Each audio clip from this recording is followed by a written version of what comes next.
Uber. Crazy founder. Amazing IPO, one of the biggest of all time. Lots of leadership and culture changes. Uber's been in the news. And for many people that are watching this video, I would be shocked if you haven't taken an Uber somewhere in the world. For me, I'm super glad that they exist, but I have a different question today. Will their business ever work? And you might be surprised at my answer.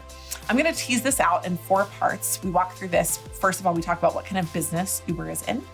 Second of all, we talk about what it will take to succeed in that kind of business. Third, we're gonna talk about whether Uber is doing the things that it will take to succeed. And fourth, we're gonna talk about if this is a problem worth fixing. I'm Jenny Ray, the Managing Director of Management Consulted. We're a group of ex-McKinsey, Bain, and BCG consultants who train people in case studies to prepare for consulting interviews. We also train corporations on thinking and communicating more clearly. I'm really excited to walk you through Uber today because this is one of the most popular businesses of our generation. First of all, what kind of business is Uber in? We break this down into 2 types. Is it a fixed cost business or is it a variable cost business? Uber IPO'd at a fixed cost business, at a software business rate. But Uber is a variable cost business. Every time you or I take an Uber, Uber has a cost to that. They have to pay the driver. They have a percentage of the fees that they're able to gather, but they have to pay the driver. Therefore, Uber is a variable cost business. Number 2, what does it take to succeed in a variable cost business? Variable cost businesses that succeed focus either on radical cost cutting, i.e., they pay their drivers less, or premium pricing.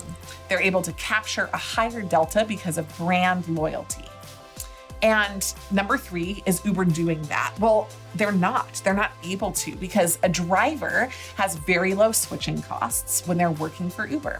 They're not beholden to their platform. They're not in an Uber car, they're in their own car. And so they can just decide whether Uber or Lyft today is paying higher rates or where they're gonna get the next ride from. And that can change in a 10 to 20 second period. In addition, the ability to price higher is limited by other competitors such as Lyft, other competitors that are foreign, for example, in other markets like Didi. And these other competitors provide a price ceiling where customers are willing to pay. Why? Because I also, as a customer, have very low switching costs in choosing between Uber and Lyft. And I don't have loyalty to the brand of Uber where I say, you know what? The Uber experience is going to be better. Uber can't even control their brand because they don't control their drivers and they don't control the experience. So Uber has this dual problem. They're in a variable cost business, but they can't pay people less because they're just gonna leave their platform. They can't charge more because nobody is willing to pay a super premium on an Uber car over a Lyft or another alternative.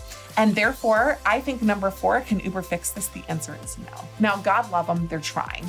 They're working on a number of initiatives internally where they're focusing on rewards and sustainability. Rewards and sustainability is one way that you can drive people to pay more for the same product just based on their brand affinity. And they're doing things like premium airport pickup. Great.